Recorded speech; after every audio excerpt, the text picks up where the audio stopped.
The Next Level Racing FGT has been out on the market for several years now and is coming to be known as a good all-around mid-range sim racing cockpit, but in recent months it seems to have garnered more and more attention. As users start upgrading their beginner wheels to higher-end belt-driven and budget direct drive wheels, they also start to look for a dedicated cockpit, and with its $500 price tag, the FGT seems like a viable choice. But is it really? Let's find out. A ton of you guys have been requesting I make a review on this cockpit, so I reached out to Next Level Racing and they were kind enough to send me one for review.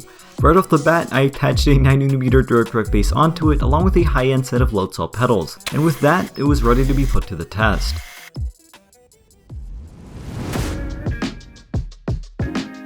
The Next Level Racing FGT retails for $500, and with that you get quite a bit. It comes with a shifter plate, seat slider, a lumbar support cushion, height adjustable feet, and even a butt kicker mount, something which other companies sell as an accessory in rigs that cost more than double this one. The frame is made entirely from metal with a matte black finish and has a simple yet sleek design. A big selling point is that you're able to completely change the seating position of this rig from a GT to a Formula seating position, albeit it takes a bit of time. The seat is something that didn't impress me at all when I looked at photos of this rig online, but once set up with everything else on my rig, it actually looks very good and a lot more sleek than any other I've ever owned. It's made with foam padding and has a synthetic leather finish similar to that of the GT Trak. Using it with the included lumbar support, I found it to be very comfortable. In fact, if I'm being completely honest, I will confidently say that the seat on the FGT is more comfortable than the Next Level Racing ES1 seat, which alone costs only $50 less than this entire cockpit. The seat is very flat, so I only used it with the lumbar support, which at times did get a bit hot in those more intense races. Since the seat is so flat though, it will support all types of body shapes and sizes, unlike the more commonly seen bucket and racing seats. That being said, you don't get the same race car feel you would get with one of those. In essence, the seat left me very impressed. It's very comfortable and better looking than I thought, especially with the FGT logo on the back. Something that Next Level Racing does better than any other sim racing cockpit manufacturer is their seat sliders, and that's no exception in the FGT. It works exceptionally well as you smoothly adjust the seat back and forth in a matter of seconds.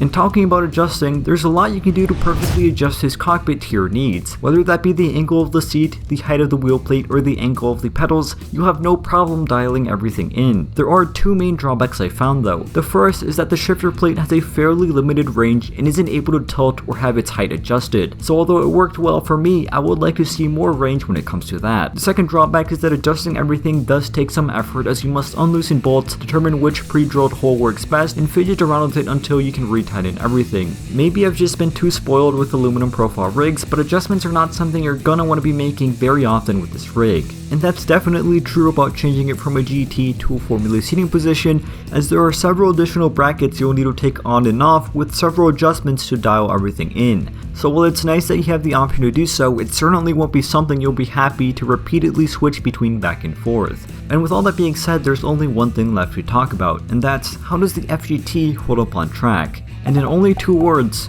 surprisingly well. As I already mentioned, I attached a 9mm direct drive base onto it without hesitation and dialed it up to its max force, and throughout the several hours I spent racing, I really didn't find any major problems with it. Now you may be able to see the wheel plate slightly wobble on some occasions, but for the most part it stays rigid and firm, and when you realize that this cockpit isn't even intended for direct drive wheels, like I said, it's pretty impressive. Honestly, I would be lying if I said I lost any type of in-game performance or immersion from using this direct drive base on the FGT. Simply put, it held up well despite the strong force of this wheelbase.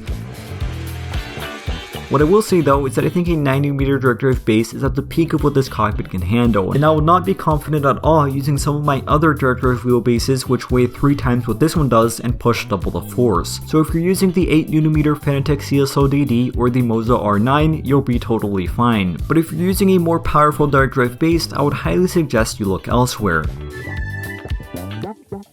And then of course, if you're planning on using this cockpit with a non-direct drive wheelbase, you'll be more than fine.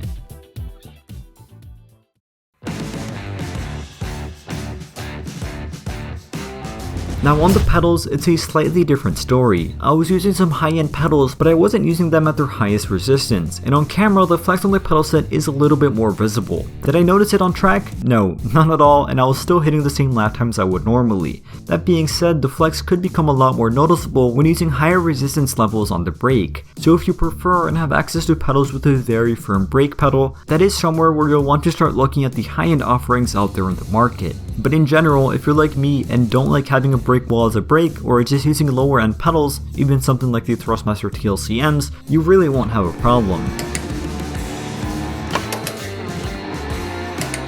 In conclusion, look at it this way.